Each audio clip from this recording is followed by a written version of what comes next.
Welcome to the Weekday Report for Wednesday, August 7th. I'm Liz Snyder. Here's a brief look at the news.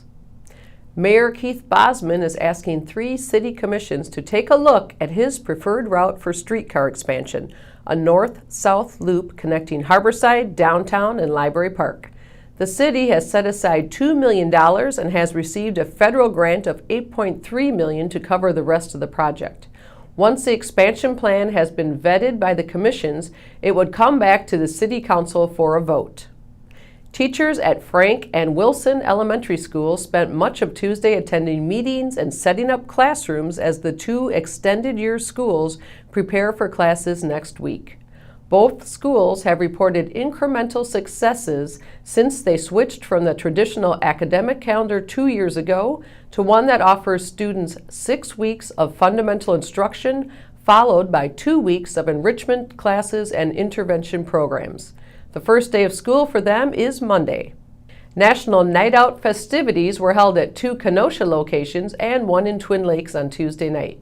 The events included free food, games, entertainment, and activities with law enforcement.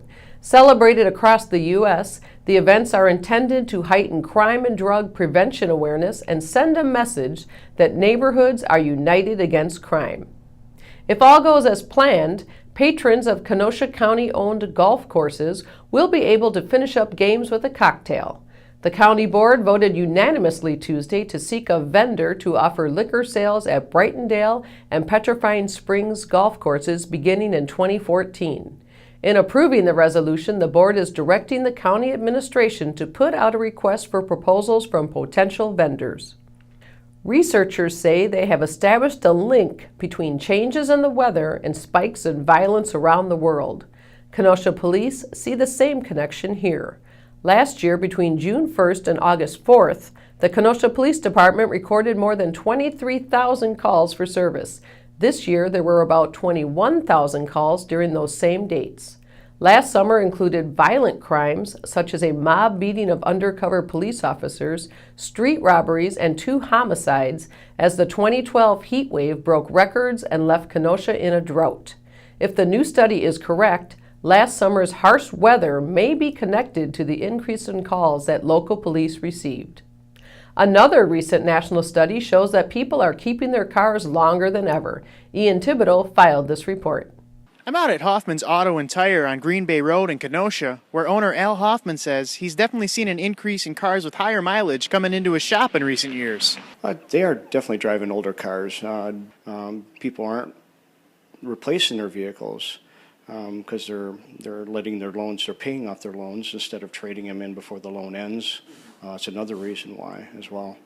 Although Hoffman wasn't able to attest to the fact that the Associated Press stated that more Americans are hanging onto their cars for longer, actually an average of 11.4 years, which is up 2 years since 2007, but both Hoffman and Jesus Anaya, owner of Anaya's Auto Repair on 52nd Street, agreed that people are simply trying to keep their cars on the road longer, as it's cheaper for some to simply fix what's wrong with the car rather than buy a new car. For the Kenosha News, I'm Ian Thibodeau.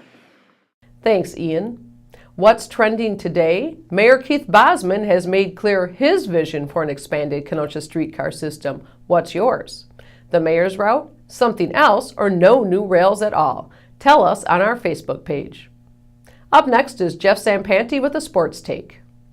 It's another hurdle for Jackson. I'm Kenosha News sports writer Jeffrey Zampanti with the sports take. When Bradford graduate Vontae Jackson finally takes a handoff for the University of Wisconsin football team, it will be the first time since 2011 the gifted running back appears in a game. Jackson suffered his 3rd major knee injury in 3 seasons this summer, delaying his much-anticipated collegiate debut. Jackson tore his left ACL his senior year at Bradford before injuring his right ACL last fall. The 6'1", 199-pounder watched the Red Devils win their first WIAA state championship in 2011 before enrolling at Wisconsin in January of 2012.